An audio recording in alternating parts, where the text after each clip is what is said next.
Chronic Stress Feedback Signals, Part 1.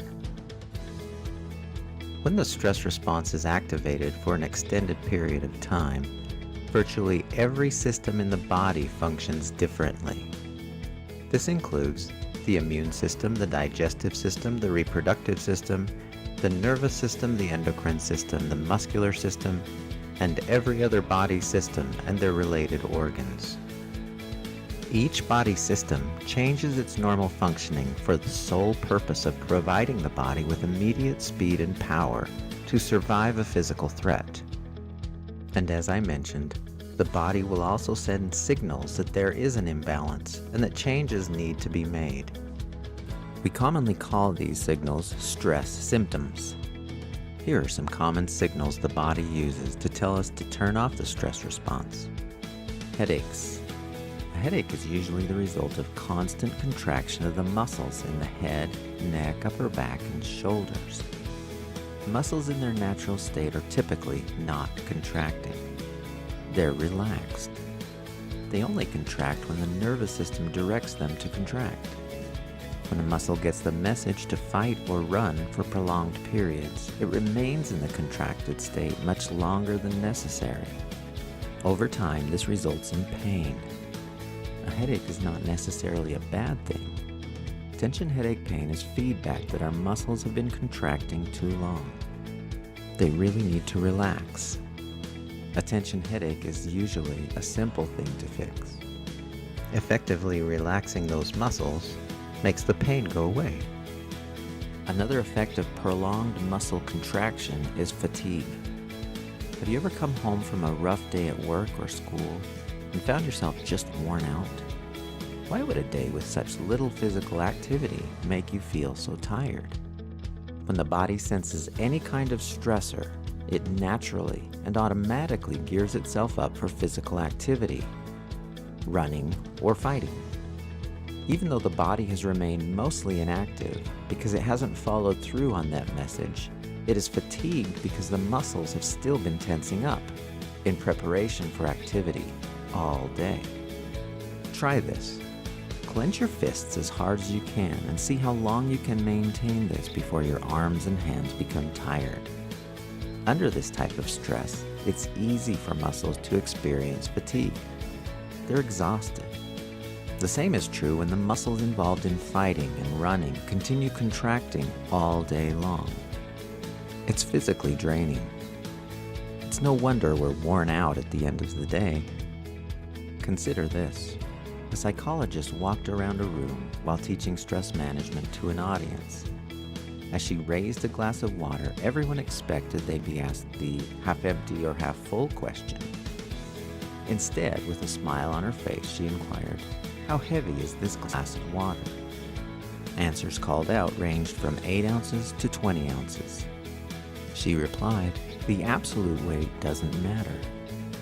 It depends on how long you hold it. If I hold it for a minute, it's not a problem. If I hold it for an hour, I'll have an ache in my arm. If I hold it for a day, my arm will feel numb and paralyzed. In each case, the weight of the glass doesn't change, but the longer I hold it, the heavier it becomes. Stresses and worries in life are like that glass of water. Think about them for a while, and nothing happens. Think about them a bit longer, and they begin to hurt. And if you think about them all day long, you'll feel paralyzed, incapable of doing anything. The moral of the story, put the glass down. Or remember to turn off the stress response. Another symptom of chronic stress is difficulty falling asleep. Sleeping is a natural experience. It should take no more than a few minutes to fall asleep.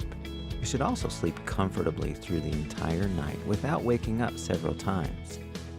However, as we lie there trying to fall asleep and our minds are absorbed on the events of earlier today or those that will happen tomorrow, our body interprets this mental activity as a signal to prepare for action, not for sleeping. It's tricky to relax or sleep and run or fight at the same time. Colds, the flu, and other illnesses. the immune system is responsible for preventing a large number of health problems, including cancers, diseases, and infections caused by menacing microbes. Since you don't need the immune system to fight the big bear, it scales down its activity. As a result, health problems that normally would have been handled with ease with a strong immune system may now gain the upper hand. The number of health problems that occur because of a compromised immune system is substantial. Some people never seem to get sick, while others get sick every time a new cold or flu is going around.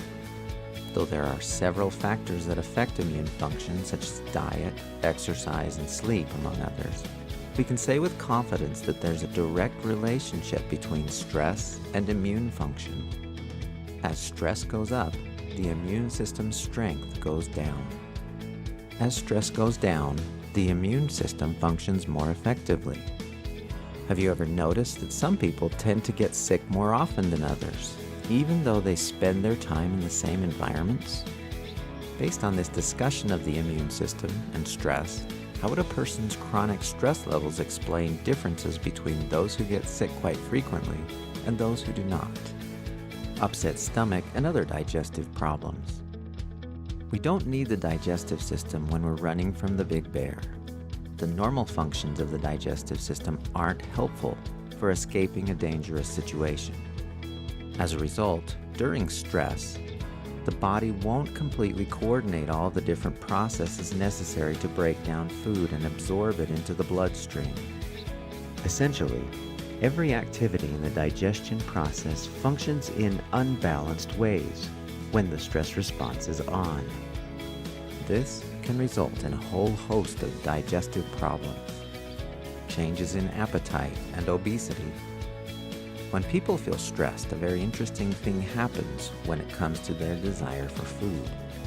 Some people find themselves wanting to eat more food, while others find food very unappetizing. Why do both possibilities exist? Here's why we eat less. Since we don't need the digestive system to help us escape from the big bear, energy is diverted from this system to other more immediately vital systems in the body. As a result, we are less likely to want to eat. We simply aren't hungry when we're highly stressed. But why would we eat more? The opposite reaction of desiring more food also comes into play when the stress response is on. There are two reasons for this. First, our ancestors faced the real possibility that food would not be readily available during dangerous times, so when they ate, their bodies stored that energy in the form of storage fat. The same mechanism works today as it did back then. When we feel stress, our bodies are conditioned to store fat in the event of a possible famine that may, but probably won't happen in the near future. As a result, we eat more food and store it more easily as fat. There's another, perhaps more important reason why the stress response may lead to obesity. When we feel threatened and need quick energy to run or fight, we use blood glucose, also known as blood sugar, and muscle glycogen, stored sugar in the muscles, as our primary sources of quick energy. Essentially, blood glucose and muscle glycogen are the broken down forms of regular sugary foods, the carbohydrates that we eat. During the stress response, there's a natural craving for sugary foods in an effort to increase the blood sugar reserve so that we can have even more immediate energy, speed, and power. People who crave sweets and sugary foods when they're stressed are really doing what comes naturally. So it's okay to eat that high sugar food whenever you feel upset, right? Wrong. The problem with this sugar craving is that the energy we eat normally remains unused unless we participate in some type of activity. Many times, people don't exercise when they're stressed. They just sit there thinking about things. When this happens, the excess blood sugar is quickly converted and stored in the body as fat. The more energy we eat but don't expend through activity, the bigger we get. Today we have a major obesity epidemic, and stress definitely plays a key role in this problem. When you feel stress, Which do you tend to do? Eat more or eat less? Do you know anyone with ulcers, heart disease, or fibromyalgia? Learn more about how these and other diseases are connected to stress in Chronic Stress Feedback Signals Part 2.